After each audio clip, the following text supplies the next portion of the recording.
Hello, ഇന്ന് എൻ്റെ വീട്ടുമുറ്റത്തെ എനിക്ക് ഏറ്റവും പ്രിയപ്പെട്ട ഒരു ചെടിയെക്കുറിച്ചാണ് ഞാൻ പറയാൻ പോകുന്നത്. അത് വേറെ ആരുമല്ല, നമ്മുടെ പിച്ചിയാണ്. അപ്പോൾ നിങ്ങൾ വിചാരിക്കും ഈ പിച്ചിയെ പറ്റിയിട്ട് എന്താണ് ഇത്രയ്ക്ക് പറയാനിരിക്കുന്നതെന്ന്. ഇതെനിക്ക് വളരെയധികം നൊസ്റ്റാൾജിയ ഉണർത്തുന്ന ഒരു ചെടിയാണ്, പൂവാണ്. അതെന്താണെന്ന് വെച്ചാൽ ഞങ്ങൾ കുഞ്ഞായിരുന്ന സമയത്ത് സ്കൂളിൽ പഠിക്കുന്ന സമയത്തൊക്കെ വെള്ളിയാഴ്ച എന്നൊരു ദിവസം ഉണ്ടെങ്കിൽ അന്ന് വൈകുന്നേരം അച്ചാച്ചനും അമ്മച്ചിയും താമസിക്കുന്ന കുടുംബ വീട്ടിലാണ് ഞങ്ങൾ പോയി നിൽക്കാറ്. അപ്പോൾ ശനി ഞായർ അവധിയാകുമ്പോൾ അവിടെയാണല്ലോ. അപ്പോൾ അവിടെ നിൽക്കുമ്പോഴത്തേക്കും വൈകുന്നേരം വിളക്കെല്ലാം കത്തിക്കുന്ന സമയത്ത് അവിടെ ഒരു കൂട്ടം പിച്ചി തൈകളുണ്ട്. അച്ചച്ചൻ ഇങ്ങനെ നട്ട് വളർത്തിയിട്ടുള്ളതാണ്. അപ്പോൾ അതിൽ നിന്ന് പൂ പറിച്ചിട്ട് വേറെയും കുറച്ച് പൂവുകളൊക്കെ പറിച്ചിട്ട് വേണം നമുക്ക് വിളക്ക് റെഡിയാക്കി ഒരുക്കി നമ്മൾ കത്തിക്കേണ്ടത്. അപ്പോൾ അതെല്ലാം എനിക്കൊരു നൊസ്റ്റുമായിരുന്നു. അന്ന് എനിക്ക് ഭയങ്കര ഇഷ്ടമായിരുന്നു അതിൻ്റെ മണം. എന്നും പൂക്കുന്ന ഒരു പിച്ചിയായിരുന്നു, എന്നും അതിൽ പൂവാണ്.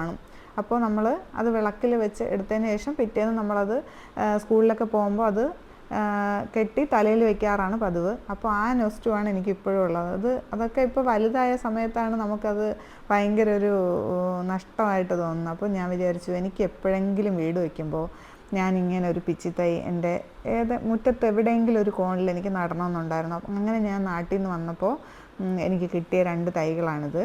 അപ്പോൾ ഇത് വലുതായി വന്നപ്പോഴത്തേക്കും ഇത് എങ്ങോട്ട് പടർത്തണമെന്നുള്ള ഒരു ഐഡിയ ഒന്നും എനിക്കില്ലായിരുന്നു. കുറ്റിയായിട്ട് നിർത്താമെന്നൊക്കെ വിചാരിച്ചാണ്, പക്ഷേ അങ്ങനെയൊന്നും നിൽക്കുന്നില്ല. അത് ഇത്തിരി വലുതായി വന്നപ്പോൾ നല്ലോണം പൂക്കുന്നുണ്ട്. എന്നും വൈകുന്നേരം പൂവുണ്ടാവും ഇത്. അങ്ങനെ ഇരുന്നപ്പോഴാണ് ചേട്ടൻ എനിക്കൊരു കാര്യം ചെയ്തു തന്നത്. ഇങ്ങനെ കുറച്ച് പൈപ്പെല്ലാം വാങ്ങി വെൽഡ് ചെയ്ത് കുറച്ച് കുട പോലെ മുകളിൽ ഇങ്ങനെ വെൽഡ് ചെയ്തിട്ട് ഇങ്ങനെ ആക്കി തന്നു. അപ്പോൾ അതിലേക്ക് പടർത്തി വിടാമെന്നുള്ള ഐഡിയയിലായിരുന്നു ചേട്ടാ ഇത് ചെയ്തു തന്നത്. പക്ഷേ നല്ല ഉപകാരമായി. എന്തെന്ന് വെച്ചാൽ ഇപ്പോൾ ഇതിങ്ങനെ പടർത്തിയിട്ട് മുകൾ ഭാഗത്തേക്കെല്ലാം ഇങ്ങനെ കെട്ടി കൊടുത്തു കഴിഞ്ഞാൽ നിറച്ചും പൂവുണ്ടാവും. അപ്പോൾ വിളക്കൊക്കെ കത്തിച്ച ശേഷം ഞാനും ചാരുവും കൂടി പിച്ചി പൂവിൻ്റെ മണം ഒന്ന് ആസ്വദിക്കാനായിട്ട് മുറ്റത്തേക്ക് ഇറങ്ങിയിട്ടുണ്ട്. കുറച്ച് മഴയൊക്കെ ഉണ്ടാകുന്നു, ഞങ്ങൾ കാര്യമാക്കിയില്ല, ഞങ്ങൾ നല്ലോണം ആസ്വദിച്ചു. അപ്പോൾ ഇന്നത്തെ വീഡിയോ നിങ്ങൾക്ക് എല്ലാവർക്കും ഇഷ്ടമായില്ലേ? നിങ്ങൾക്കിത് ഇഷ്ടമായെങ്കിൽ നിങ്ങളും ഒരു പിച്ചി തൈ വാങ്ങി വീട്ടിൽ വെച്ചോളൂ, നല്ല മണമായിരിക്കും.